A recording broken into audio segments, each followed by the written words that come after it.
Thanks so much. Yeah, we're really excited to be doing this, and at the core of the partnership is building what we think can be the best product experience for in-house legal teams at growing companies. Really what got us curious, Ross and I have been talking for a while about this, is that although Juro and Wordsmith are very different products, in many respects complementary products, that the missions behind the business are very similar. We've always been about ensuring that the solution to legal work is not just helping lawyers move faster, enabling business teams to self-serve within parameters set by lawyers. And Ross can tell us about Wordsmith, but that kind of similarity and shared DNA made this a very easy decision. Yeah, I completely agree. We love Juro. We think that we also think they've done a great job on the community side of things. So they get a lot of interesting insights. I think everybody knows Juro's got an awesome community, the way that they run Slack and the whole thing. It's brilliant. And I think Richard's nailed it. Like the way that we see the world is that we want to be one of the best places for in-house lawyers to perform their job and service the rest of the business. And Juro are the rails to do that in a lot of different businesses. And we want to integrate with those rails so that lawyers can have the biggest and broadest reach that they can. So the team's awesome. We're very, very excited to work with them. It's been lovely even the beginnings of this has been quite a nice sort of cultural blend between the two companies, and I think that there's a lot of exciting value add that we can build on as we start to see how the two propositions can dovetail. And brings me to the next question, which is: so how do they dovetail? Do you believe there is some overlap? Considering you're both serving the in-house world, you both have some degree of document review. I mean, can you just talk us through how do the bits stick together? Yeah. Go ahead. You go first, sir. By all means, you guys are not. I can maybe share it at a high level, and I think the MCP aspect of this is really interesting, and Ross is very deep on that. Had some really interesting things to say there. So at high level, it's interesting. I mean, legal tech is a very fragmented space. I think, Richard, you've reported on that a lot. And our goal is not to kind of build all possible features that every customer might want. We want to be really good at what we do. And what we do at its core is contract workflow and automation. So we specialize exclusively in contracts. We have a repository, which is a system of record for contracts. And most of our AI tools interact with that in some ways. So AI review, on document review, AI extract, it all sits alongside the CLN in one all-in-one system. Where we have kind of become much more open regarding our infrastructure in the last probably 6 or 12 months is where we want to enable people to work wherever they want to work. And this has been historically the case with our CRM integrations and Slack and team integrations and so on. But increasingly we're opening up Juro. So if you want to control Juro from Wordsmith, if you want to control Juro from ChatGPT, we're open to that because we want to give the client the best experience we can. And so Ross, so for you, where does Wordsmith end and Juro begin in this? I mean, or do you just kind of you work with the overlap?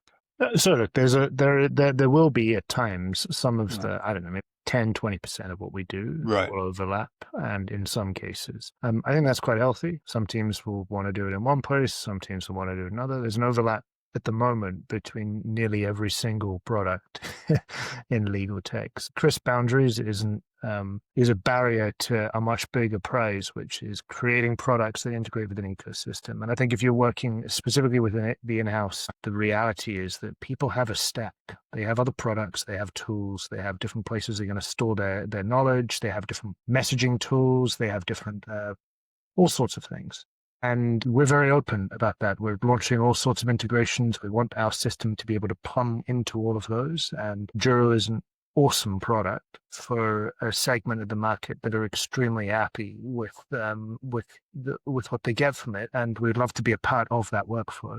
MCP specifics. A lot of what we build at Wordsmith is a feed that sort of self-plans. It orchestrates, depending on whatever you want to do. It's kind of a dynamic agent in the sense it just designs the best sequence of steps without you needing to predefine it. And some of those steps pull together different components that it needs to complete a job. So for example, if it's going through 11 different things of drafting a letter and doing a review and retrieving a document, that document may very well be sitting within Juro. And MCP allows us to bubble up all of those different tools and then surface them at exactly the right time in the right workflow to get the right outcome for lawyers and for the teams that they're working with. So I think it's awesome that the Juro team have been progressive about opening up their platform. I think their MCP integration's really starting to take shape. We're very happy to start with it. And it's the first of several different things that we'll do. We also have a number of integrations on our side that we're opening up. So some of the things that we do around templating and document review are quite unique. And particularly the sort of multi-document and pre-processing side of things are not particularly common. So giving people on other platforms the ability to just use Wordsmith wherever they are is part of our view, right? We want to be amazing at that stuff. We don't need to do every single thing in the world to be an incredibly valuable bit of this ecosystem. Gotcha.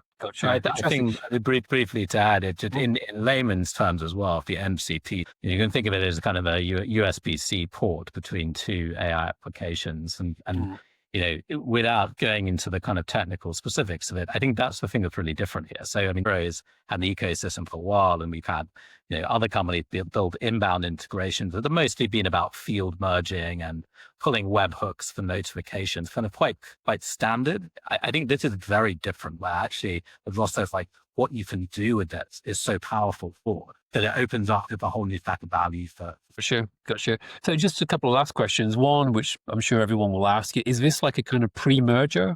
Is this like, obviously, I suppose you can't disclose all the details of the relationship, but what happens next? Short answer, no. No, like we have a lot of time for Juro. We respect them a lot, but we want to work with them as partners. I can say there's no plan at the moment that either Richard or I have discussed around that. It's not our intent to do that, to do anything of that nature right now. We're on our mission and we want to get on with it. And I'll let Richard say to Juro's side.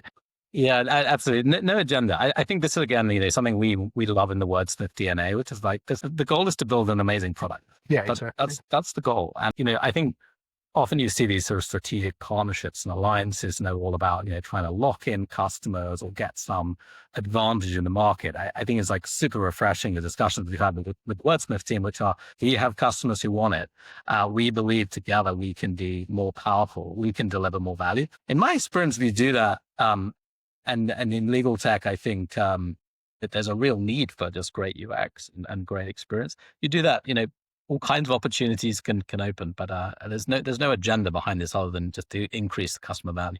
Fantastic. Well, if you're listening to this and you want to know more, read the text above and below, or contact either of the companies or both, and they'll be very happy to tell you some more. But that's all for now. And thanks, Richard. Thanks, Ross.